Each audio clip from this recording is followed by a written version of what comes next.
સુરતમાં બ્રિજ પરથી નીચે પડતા એકના મોત બાદ પાલિકાનો નિર્ણય લીધો છે। બ્રિજના ખતરનાક વળાંકમાં પ્રોટેક્શન વોલ બનાવવામાં આવશે। 4 બ્લેક સ્પોટ પર ગ્રીલ લગાવી અકસ્માત ટાળવાનો પ્રયાસ કરવામાં આવશે। સુરતમાં 14 જાન્યુઆરી ઉત્તરાયણની સાંજે એક ગંભીર ઘટના બની હતી। સાંજના સમયે મોપેડ લઈને જતા કતારગામ ગોતાલાવાડી બ્રિજ પરથી ફૂલ સ્પીડમાં વળાંક ન લઈ શકતા મોપેડ સાથે 2 યુવકો નીચે પટકાયા હતા, જેમાંથી એક યુવકનું મોત નીપજ્યું હતું, જ્યારે એક હજી પણ સારવાર હેઠળ છે। આ બ્રિજ પર આવેલા ખતરનાક વળાંકમાં આ ઘટના બની હોવાને કારણે પાલિકા દ્વારા અહીં પ્રોટેક્શન વોલ બનાવવામાં આવી છે, એટલે કે લોખંડની ગ્રીલ બનાવી દેવામાં આવી છે। આ સાથે જ આ બ્રિજ પર આવા ખતરનાક 4 જેટલા વળાંક હોવાને કારણે ત્યાં પણ પ્રોટેક્શન વોલ લગાડવામાં આવશે।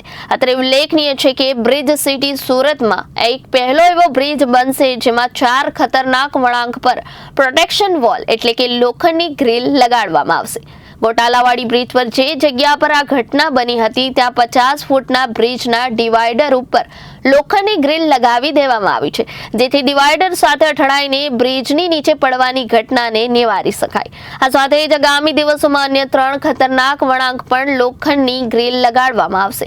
અત્રે ઉલ્લેખનીય છે કે બ્રિજ સિટી સુરતમાં એક પહેલો એવો બ્રિજ બનશે જેમાં 4 ખતરનાક વળાંક પર પ્રોટેક્શન વોલ લગાડવામાં આવશે।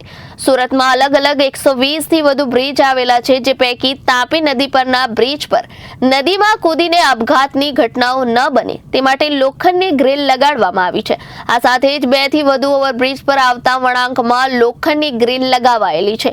જો કે એક જ બ્રિજ પર વધુ ગ્રીલ લગાડવામાં આવી હોય તેવો આ ગોટાલાવાડી બ્રિજ પહેલો બનશે। Reporter Arvind Rathod, Janadesh news, Surat.